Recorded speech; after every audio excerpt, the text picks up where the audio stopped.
महाराष्ट्राचा आराध्यदैवत छत्रपती शिवरायांना वंदन करून,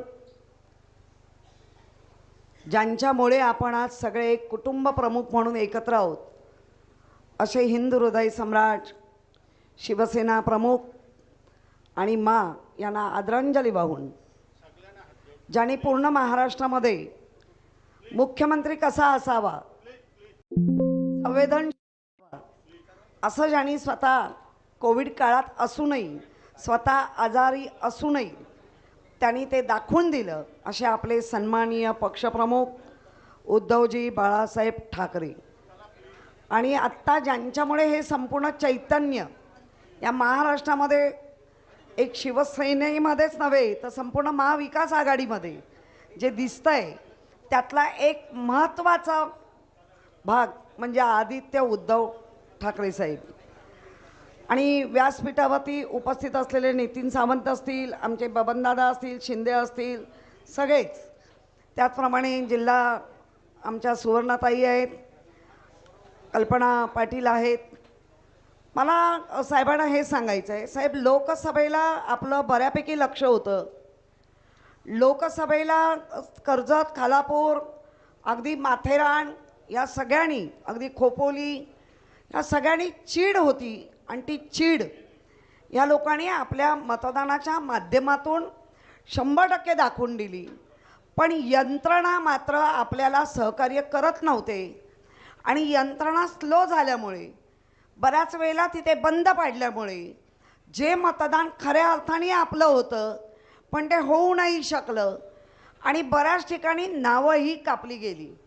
मला या माध्यमातून सर्व पदाधिकाऱ्यांना सांगायचं आहे, एकतर सदस्य नोंदणी आपली चालू झालेली आहे, त्याचबरोबर मतदार नोंदणी, म्हणजे आपण कुठल्याही लढाईला जाणार तर त्या लढाईच्या वेळेला आपली शस्त्र जी शासकीय आहेत, जी मान्यता प्राप्त आहेत, तो म्हणजे मतदार. तो मतदार त्याचं नाव नोंदवून घेऊन, कारण आता 18 ते 23-24 वयाची मुलं ही आता जास्त आहेत.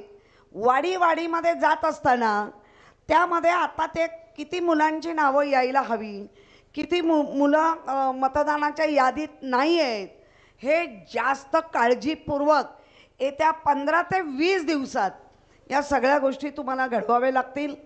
कारण मूळ आपला जो गाभा आहे तो शिवसेनेचा गाभा आहे. महाविकास आघाडी आज आपल्याबरोबर आहे, मग याच्यामध्ये सगळे घटक पक्ष आपल्याबरोबर आहेत. पण त्याचबरोबर आपलं स्वतःचं जे घर आहे, ज्याला आपण शस्त्रसाठा म्हणतो, शिवसैनिक, ते पहिलं मजबूत असलं पाहिजे. कारण लोकसभेमध्ये मागच्या वेळेला साहेब आपण संपर्क प्रमुख सर्वांनी जो एक आढावा घेतला याच्यामध्ये सेनाभवनमध्ये, तिथे पण अगदी स्पष्ट शब्दात अनेकांनी आपले मतं मांडली. कोणी खरंच मनापासून काम केलं, कोणी नाही केलं. मला आजही, म्हणजे अगदी त्यांची परवानगी घेऊन मी म्हणेन, आजही वेळ नसेल तर तुम्ही तुमच्या मागच्याला संधी द्या, त्यांना काम करू दे. पण मुद्दाम पदं अडवून मी काम करणार नाही, तू नाही करायचं, कोणीच नाही करायचं, असं चालणार नाही. कारण ही सभा आहे, हा संवाद आहे आपला. संवादामध्ये उलट जास्त चांगलं काय, त्यापेक्षा कमी काय होतं आहे आणि कशामुळे आपण कमी होतो आहे, या गोष्टीकडे लक्ष दिलं पाहिजे. आज मी महिला आघाडीचे मनापासून आभार मानीन की आज पेरणी लावणी चालू आहे आणि वर सगळ्या वारीला पोचल्या असूनही आज तुम्ही इथे आलेल्यात. मला वाटतं इथल्या जिल्हा प्रमुख, तालुका प्रमुख आमच्या त्या बडेताई करुणा ना एवढी मेहनत घेतली. कारण मला फोटो येत होते आणि मी बघत होते ही लोक गावात कशी जात आहेत, समजवत आहेत कशी. हाच प्रोग्राम जोपर्यंत टेबलावर नाचलेल्याला खाली उतरवत नाही,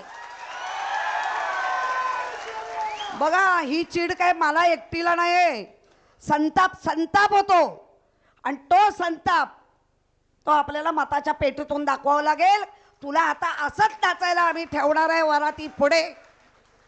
कारण त्यांच्या तिकीट साहेब तयार नसताना तयार केलं आम्ही लोकांनी. बबनदादा बरोबर बोलतोय ना. आणि तिकीट देऊन ही बेईमानी असेल, अजिबात खपवून घेणार नाही. घेणार का?